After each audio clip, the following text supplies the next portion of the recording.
Bayangin gini, Anda pengen bikin, ngelola, dan nge-hosting website yang tampilannya super profesional. Entah itu buat bisnis, organisasi, atau sekedar proyek iseng. Nah, pas tagihan akhir bulan datang, coba tebak berapa jumlahnya? 0 rupiah. Nol. Nggak ada biaya hosting bulanan, nggak ada biaya tersembunyi, bener-bener gratis total. Ini bukan trik marketing murahan ya, ini bener-bener perubahan paradigma yang nyata banget di dunia pembuatan website. Dan inilah yang bakal kita kupas tuntas hari ini. Selamat datang di penjelasan kita kali ini. Hari ini kita bakal membongkar satu alat luar biasa yang, jujur aja, sering banget diremehkan banyak orang. Namanya Google Sites. Ini tuh platform yang luar biasa tangguh, kerjanya super cepat, dan pastinya 100% gratis. Saya benar-benar antusias nih buat mandu Anda, ngelihat langsung gimana platform ini bisa ngubah cara kita ngebangun kehadiran digital tanpa perlu pusing mikirin hal-hal teknis yang bikin sakit kepala. Oke, langsung aja kita lihat apa yang bakal kita bahas. Kita akan mulai dari apa itu Google Sites sebenarnya, lalu kita bahas penggunaan terbaik dan juga batasannya. Terus kita adu Google Sites dengan para kompetitornya. Setelah itu, kita masuk ke cara bikin situs pertama Anda, lanjut ke urusan domain custom dan SEO, dan terakhir kita bahas sedikit soal migrasi ke versi Google Sites yang baru. Bagian pertama, apa sih sebenarnya Google Sites itu? Mari kita luruskan beberapa mitos soal platform ini. Banyak yang mikir, karena ini gratisan dari Google, paling cuma mainan buat anak sekolah ngerjain tugas presentasi. Wah, buang jauh-jauh deh pikiran itu. Pada dasarnya, Google Sites ini adalah alat pembuat situs tanpa kode, atau no-code builder. Artinya apa? Anda bisa ngebangun satu website utuh tanpa perlu nyentuh yang namanya baris kode HTML, CSS, apalagi JavaScript. Pengalaman itu sengaja dibikin segampang Anda ngetik di Google Docs biasa. Hambatan teknisnya langsung hilang, jadi siapa aja benar-benar bisa punya website sendiri sekarang. Nah, coba perhatikan deh kutipan dari Ted Ross nih. Beliau ini adalah Chief Information Officer untuk kota Los Angeles loh. Beliau bilang, berbagai departemen di kota sebesar Los Angeles udah bikin situs yang tangguh dan luar biasa fungsional pakai platform ini, dan hebatnya tanpa perlu repot minta bantuan tim IT. Ini bukti nyata kalau platform ini punya kredibilitas kelas enterprise dan sangat sanggup nanganin portal intranet yang aman. Logikanya gini, kalau kota metropolitan raksasa aja berani ngandelin sistem ini, masa Anda nggak? Lanjut ke bagian 2, penggunaan terbaik dan batasannya.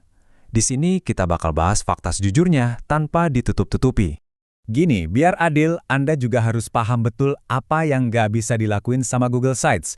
Kalau impian Anda bikin toko online raksasa dengan sistem keranjang belajar yang ribet, oke, ini bukan tempatnya. Platform ini nggak mensupport bahasa pemrograman database kayak PHP. Nggak ada juga fitur buat bikin akun atau portal login buat member. Terus, Anda nggak punya akses ke kode intinya sama sekali dan hierarki halamannya dibatasi maksimal 5 tingkat subhalaman aja. Tapi, ada tapinya nih, kesederhanaan ini emang disengaja. Batasan-batasan inilah yang justru bikin website Anda nanti benar-benar bebas dari yang namanya maintenance. Anda nggak perlu bayar developer mahal tiap kali ada update sistem. Dan di balik batasan-batasan tadi, ada satu keuntungan rahasia yang sering banget kelewatan. Kapasitas penyimpanan yang benar-benar unlimited. Menariknya, ukuran situs yang Anda bikin di sini tuh nggak ngurangin kuota Google Drive Anda sama sekali loh. Coba bandingin sama platform berbayar di luar sana, yang biasanya langsung ngunci situs Anda atau minta biaya tambahan kalau datanya udah penuh. Di sini, ruang penyimpanan buat file situsnya benar-benar tak terbatas dan 100% gratis. Mantap kan? Masuk ke bagian 3. Gimana jadinya kalau Google Sites kita adu sama para kompetitor besarnya? Mari kita lihat pertarungannya. Yang paling menarik dari perbandingan ini adalah kontrasnya. Coba deh perhatikan, Google Sites itu biayanya 100% gratis dan cara pakainya luar biasa gampang. Ya walaupun emang kita harus ngorbanin fitur e-commerce. Di sisi lain, platform kayak Wix atau Squarespace, mereka nerapin biaya langganan bulanan yang berkelanjutan dan pengaturannya sedikit lebih rumit. Terus ada jawarannya, WordPress. Emang sih platform ini sangat tangguh buat e-commerce tingkat dewa, tapi belajarnya susah banget. Butuh maintenance rutin yang ketat, belum lagi biaya hostingnya yang beda-beda tiap bulan. Jadi kalau disimpulkan, ini sebenarnya soal kompromi. Anda menukar kebebasan desain tingkat lanjut dan plugin SEO yang canggih demi mendapatkan pengalaman yang benar-benar mulus tanpa hambatan. Intinya, kalau Anda nyari sistem yang sekali bikin, habis itu nggak usah diurusin lagi, Google Sites jelas menang telak di sini. Sekarang kita masuk bagian 4, membangun situs pertama Anda. Kita akan lihat gimana perjalanannya dari nol sampai benar-benar dipublikasikan. Percaya atau enggak, bikin website di sini tuh cuma butuh 4 langkah super gampang. Pertama, Anda tinggal ketik sites.new di browser Anda. Kedua, pilih mau pakai desain mana dari galeri template yang udah disediain. Ketiga, nah ini yang asyik, antarmuka visualnya memungkinkan Anda cuma tinggal klik, tahan, lalu geser atau drag and drop teks dan gambar ke halaman web Anda. Terakhir, klik publikasikan. Udah, sesederhana itu. Saking cepatnya, sebuah tim bisa nyiapin dan mempublish situs web fungsional cuma dalam waktu 10-30 menit aja. Gila kan? Dan disinilah kekuatan aslinya bersinar, integrasi langsung dengan ekosistem Google itu sendiri. Karena ini produk Google, Anda bisa langsung nempelin aplikasi Workspace ke dalam situs Anda tanpa ribet. Butuh formulir kontak buat ngumpulin email pengunjung? Sematkan Google Forms. Mau nampilin jadwal ketersediaan Anda? Tarik aja Google Calendar. Mau masukin dokumen, tabel spreadsheet, video dari YouTube, atau bahkan petunjuk arah dari Google Maps? Semua nyatu dengan mulus. Nggak butuh plugin pihak ketiga yang aneh-aneh. Dan yang paling penting, semua ini nggak bakal bikin loading situs Anda jadi lemot.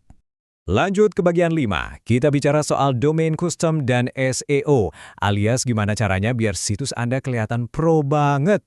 Nah, biasanya nih pertanyaan yang paling sering muncul dan lumayan kritis pas nyampe tahap ini adalah, bisa nggak sih saya pakai nama domain.com saya sendiri biar kelihatan bona fide? Jawaban singkatnya, tentu saja bisa banget. Oke, mari kita selami sedikit proses teknisnya. Jangan keburu panik, ini nggak semenakutkan kelihatannya kok. Pertama, Anda masuk ke konsol admin atau bagian pengaturan di Google Sites Anda. Terus tambahin deh URL custom yang udah Anda verifikasi. Nah, langkah selanjutnya yang sedikit teknis, Anda login ke tempat Anda beli domain itu, cari pengaturan DNS, terus bikin catatan CNAME yang baru. Arahin aja tujuan CNAME-nya ke ghs.googlehosted.com. Dan ada bonus yang benar-benar gila nih. Google secara otomatis ngasih sertifikat SSL buat domain Anda. Artinya, koneksi situs Anda udah pasti pakai HTTPS yang aman banget, tanpa Anda harus ngeluarin duit tambahan buat beli sertifikat secara terpisah. Keren kan? Terus gimana soal SEO? Biar gampang dicari di Google gitu. Memang sih di sini nggak ada plugin SEO yang rumit-rumit, tapi Google Sites tetap nyediin senjata-senjata fundamental yang Anda butuhin. Anda tetap bisa ngatur judul halaman, masukin tag heading yang rapi, dan ngasih deskripsi gambar pakai tag alt. Ditambah lagi, ingat ya, mesin pencari sekarang itu memprioritaskan situs yang ramah buat layar HP. Nah, sistem grid otomatis di Google Sites ini memastikan tampilan desain Anda langsung responsif dan sempurna saat dibuka di smartphone. Tembus ke halaman pertama Google itu tetap terbuka sangat lebar.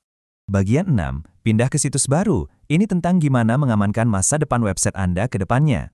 Sekedar kilas balik sedikit, beberapa tahun lalu Google sempat melakukan migrasi wajib dari versi Google Sites Classic ke versi yang jauh lebih modern ini. Proses penghentian fitur di versi lama udah dimulai bertahap sejak pertengahan 2021 dan akhirnya ditutup dengan migrasi otomatis penuh di awal tahun 2022. Fakta ini perlu saya tegaskan biar kita nggak bingung. Kalau kita ngomongin Google Sites saat ini, perangkat lunak versi modern inilah satu-satunya jalur yang aktif dan dapat dukungan penuh secara resmi. Nah, poin krusial yang harus Anda pahami adalah perubahan arsitektur terbesar dari migrasi ini. Dulu banget, di versi klasik, Anda bisa ngatur hak akses satu persatu, kayak, oh, halaman ini disembunyikan dari divisi ini. Sekarang, izin sedetail itu udah ditiadakan. Arsitektur yang baru nganggap website Anda itu layaknya sebuah file di dalam Google Drive, jadi izin aksesnya dikontrol langsung oleh folder drive tempat situs itu disimpan. Misal nih, perusahaan Anda butuh portal HRD yang beda aksesnya dengan divisi marketing. Solusinya gampang, bikin aja situs-situs terpisah di folder drive yang berbeda, atur izin foldernya, dan kemudian tinggal tautkan aja situs-situs itu satu sama lain. Simpel dan rapi. Dan gak kerasa, kita udah sampai di penghujung penjelasan hari ini. Gila ya, kita baru aja ngupas tuntas sebuah alat yang bisa dibilang ngeruntuhin hampir semua tembok pembatas buat masuk ke dunia pembuatan web. Gak perlu pusing sewa server, gak usah panik mantau pembaruan sistem, dan bener-bener nol pengetahuan coding yang dibutuhin. Platform ini bener-bener hadir buat ngasih Anda kebebasan supaya bisa fokus 100% ke konten Anda. Jadi, saya mau ninggalin Anda dengan satu pertanyaan sederhana ini. Dengan anggaran Rp0 dan tanpa perlu ngoding sama sekali, proyek keren apa yang bakal Anda bangun hari ini?